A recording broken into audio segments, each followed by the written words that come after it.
5th of December 2023. This Skidmark, I want to talk about that biblical thing of what you sow, you shall reap. And this was triggered by a video that I saw of Malema this morning, in which he made a lot of stories about how the prime properties in South Africa has become too expensive for blacks to buy, and he made a lot of stories about that. Most of you would have seen it already. And then he mentioned that he wasn't there when Mandela signed the agreements, so they're going to ignore those agreements. And then a commentator said, well, if they want to cancel the Mandela agreements, then why don't we just cancel all the agreements with the ANC and things like that. One thing is for sure, our society, I want to call it the nation, but I am reluctant to call it a nation, because we are so divided. You can never actually call it a nation. Now, the ANC, and from the word go, they had a plan to sow. They wanted to reap destruction, and they started sowing it. And one of the first missions they had was to destroy the education system. And they did it in a few ways. They closed down the technical schools and colleges. They closed down the education colleges, the teachers' colleges, and they placed a union in charge of black education, and they made sure that the education department is not properly funded. They appointed 2 ministers, one for higher education and the other one or the normal education, and then they started fucking around with the pass rates and all of that. It was a deliberate plan to destroy black education. At the same time, they started with that SASSA Breeding program, breeding millions of kids with no future. They made no provision for education for them, no provision for skills transfers, and no provision for them to ever have jobs. Why did they do that? I have mentioned it in many of my things. The thing that worried me the most of all of these things, that is to me the biggest concern, is the fact that they, just as they nailed the whites with apartheid and white privilege and white monopoly capital, all of that was done in conjunction with their instructions from London, and they executed the XXX commands to destroy the black nation's future. That was their plan, to destroy the black nation's future. So they were sowing this destruction. And then Malema came along later years, and he started fertilizing that seeds that were now growing, of those seeds of destruction that were growing. And he was quite effective with that. You just need to go and take a look at the fact that I saw a teacher, a schoolmaster in the Eastern Cape about 2 weeks ago in an interview. He said that the last time there was maintenance done to his school was in 1992 was the last time there was any maintenance done to his school. The roof is basically gone, there's no ceilings, there's no windows, the furniture is done. So that is what the ANC did, and they did it deliberately. And then from that same masters that they got these slogans about white monopoly capital and that cock, they also got a slogan that they used, which is called Clever Blacks.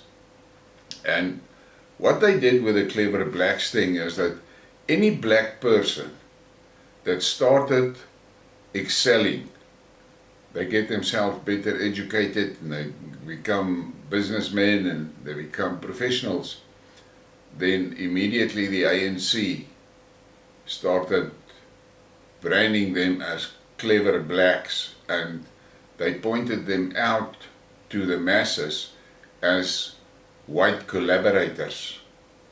In that, they destroyed the potential growth and improvement that those, let's call them the clever blacks, what they could have done in their own communities. And then this morning I saw a post on Twitter where a black girl was complaining, and then she said that during the apartheid regime, her father was a trader and he had a wholesaling operation somewhere, I don't know where. She said, but his business was protected by the apartheid government against foreigners.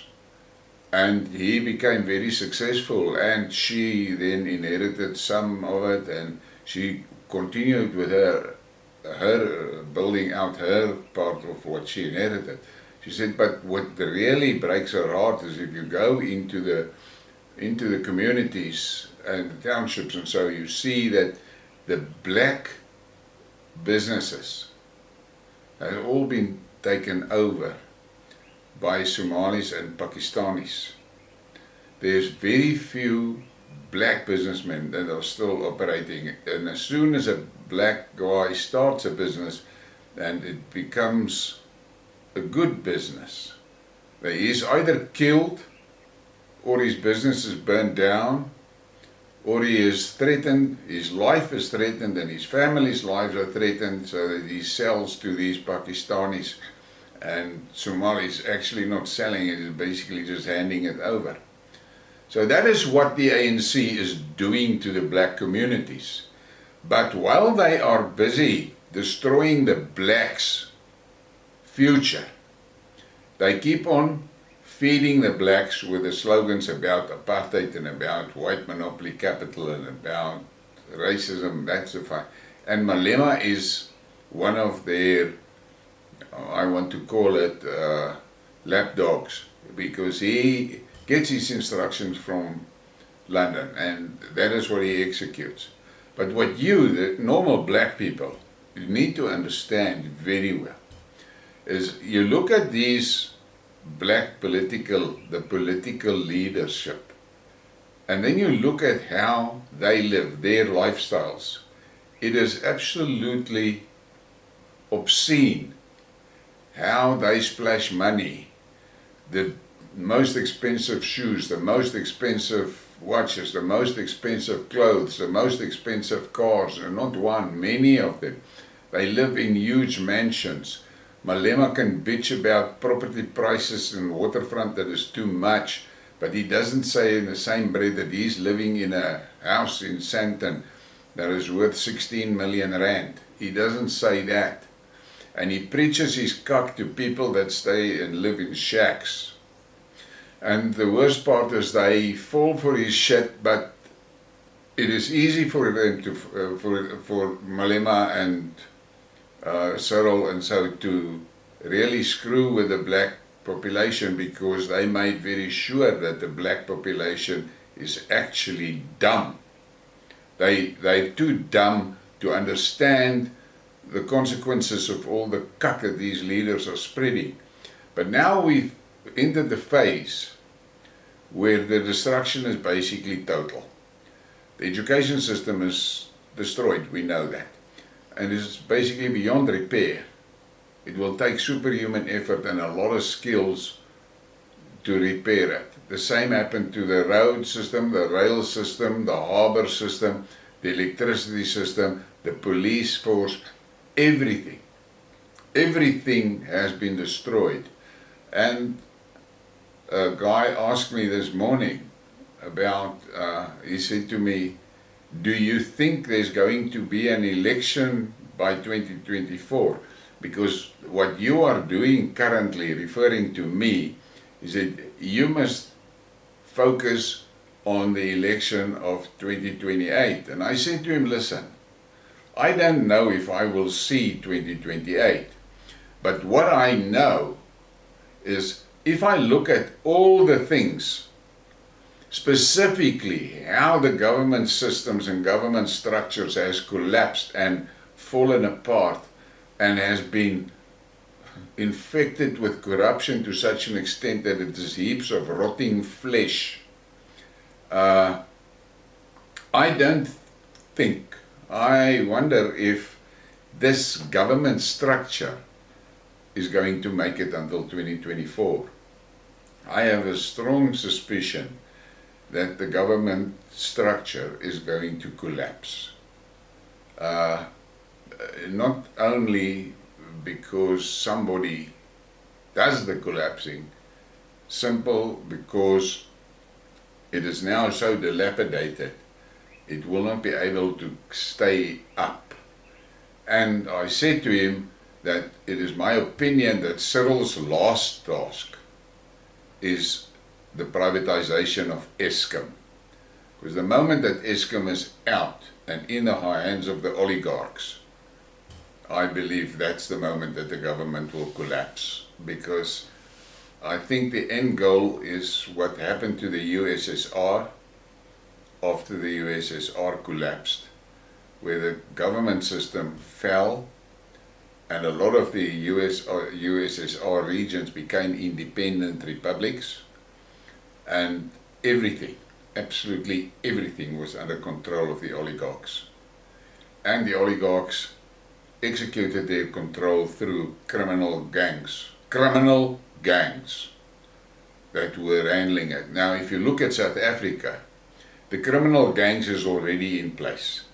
The criminal gangs are handling and they are in charge of the ports, they're in charge of the rail system, they're in charge of the road system, they're in charge of Eskom, they're everywhere. And those gangs are now very strong, and they are not going to allow this ANC government to take any control back from them. They're not going to allow it. And I have a suspicion that in the last, what can I call it, in the last rush for the remnants of the state entities, in that rush, there is a good chance that Malema and Cyril is not going to make it out on the other side. That's what I think what's going to happen. But that is me, that's what I'm thinking. I'm just saying that what the ANC sowed, they're going to reap that now. They sowed the destruction, and they're going to reap that destruction now. And Malema, he came in when the plants were already fairly high, and he just did some fertilizing and weeding to make sure that the bad stuff survive. They have no interest in your well-being. They have no interest in anything. And then we see the reports now about the adrenochrome harvesting on black children in Soweto, and another guy sent me another piece of information about the tunnel systems under Soweto. And that is apparently where this adrenochrome harvesting is happening, and this is where the organ harvesting is happening and things like that. So these things are there. When I talk about it to you, it sounds like a science fiction movie, but those are the realities. And if you look at how corrupt the courts are, and now we can see how corrupt the banking system is, and then we have a situation, I have got documentation that I'm still studying before I publish, but it is quite clear. It looks like the Minister of Finance is deeply involved in a hell of a lot of corruption, and in one of the cases, apparently he and his wife was involved in the, let's call it my disappearance, of over 100 million rand of pension money of a certain entity's worker group. Those are the things that you have to take note of. But no, Malema and Cyril will keep you on your toes with blaming everything on apartheid. Now I can tell you this, apartheid built the rail system. Apartheid didn't destroy the rail system. Apartheid built the health system. They didn't destroy the health system. Apartheid built the water systems. They did not destroy the water systems. Apartheid built the harbors. They didn't destroy the harbors. Apartheid made sure that you were safe in the streets and in your home and in the townships and everywhere. Apartheid did that. Apartheid didn't bring the criminals into your township. Apartheid did not destroy your education system. Apartheid built your education system. Apartheid gave you opportunities to get good education that is internationally recognized, and then if you wanted to be a professional, you got degrees at universities where those degrees were worth the paper they were written on. You know that it is not the truth today.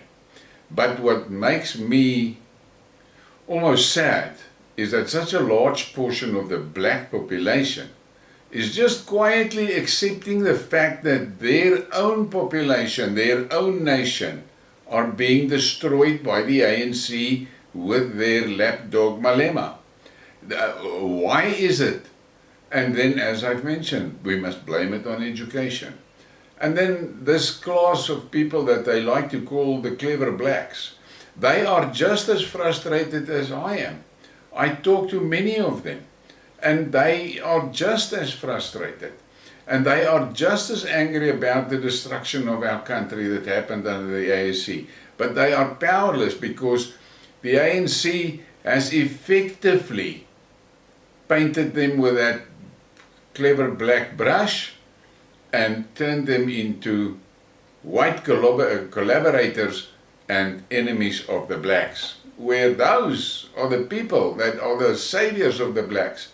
It was the clever whites that had all the ideas and plans for the economy of South Africa, and the other white people, those that are not so clever, the less clever ones, they were the laborers, and they used black labor, and they invested a lot in black education. Why did the apartheid government invest so much in black education?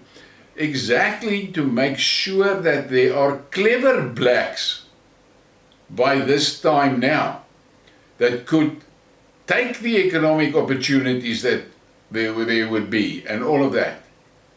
But you won't hear this from any of this ANC, EFF warmongers, you won't. And then this, especially the EFF, they are very keen to start a civil war, and they talk a lot, and Cyril talks about the revolution. What they do not pay attention to is the fact that there are about, and there's people that move in those circles that say there's around 40 million illegal immigrants in South Africa. Think about that. Official numbers for South Africa is 65 million. Unofficial, 40 million illegal immigrants. That makes a total over 100 million. And you have to think about that it's quite possible. Go and look at the state of the water systems in the cities specifically. The water system can't cope with the volumes. The sewer systems can't cope with the volumes. The health system can't cope with the volumes. And then we had, over the weekend, I mean, look at that, 40 buses with children coming in from Zimbabwe. Children under the age of 8. You must ask yourself, why were those children brought in? I'm going to say that those children were all earmarked for the black market, for organ harvesting and for adrenochrome harvesting. But you can shout about white privilege. Well, this is what is happening.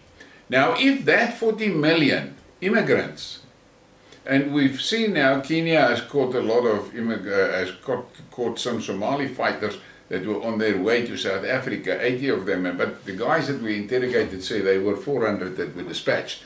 Now, those people are coming to South Africa, and they're coming to South Africa to take the country. And you as a black person, you have to look around you and ask yourself, okay, if those guys come in here, who the fuck is going to protect us? Who is going to protect our country? Who is going to fight these people? And then I see an article today about a lot of Muslims that are going to somewhere doing an anti-Israel march or something. And you must remember, how many Pakistanis is here in South Africa? How many of those Pakistanis that are here are legally here? And these guys are extremists. I spoke in a previous Skidmark about this thing of generalization. The problem is that the extremists are fleeing out of the Muslim countries and they're coming to countries like ours and to Europe and to America and so forth. So it's a shit that is coming here. And I listened to an interview with a Oman this morning, and where he said, these extremists, they don't believe in the Quran, they don't follow the Quran, they don't. So you must understand, we are under severe threat, and yet you can shout white privilege and talk like that. What you must understand is that there's only 2 tribes in South Africa that has got a historically confirmed reputation as warrior tribes, and it is the Boere and the Zulus. So my nation, my tribe, the Boere, will be okay. Yes, we're going to take casualties, of course we're going to fucking take casualties, but I know that we will survive. And the same with the Zulus, they'll survive. But you guys up there in the northern Transvaal, you're going to make it. You guys there in the Cape Korsas, you're going to make it. If those, let's for a moment just say, they're Muslim terrorists. If they tackle you there in Tata or where, what the fuck you going to do? You're going to shit bricks. That's what's going to happen to you. But leave it there. I am a white guy, and I'm telling you these things, and you will call me a racist or an old boer. I don't care. You can call me what you like. It's not my problem. And I want to refer to the lyrics of a song by Chris Christopherson.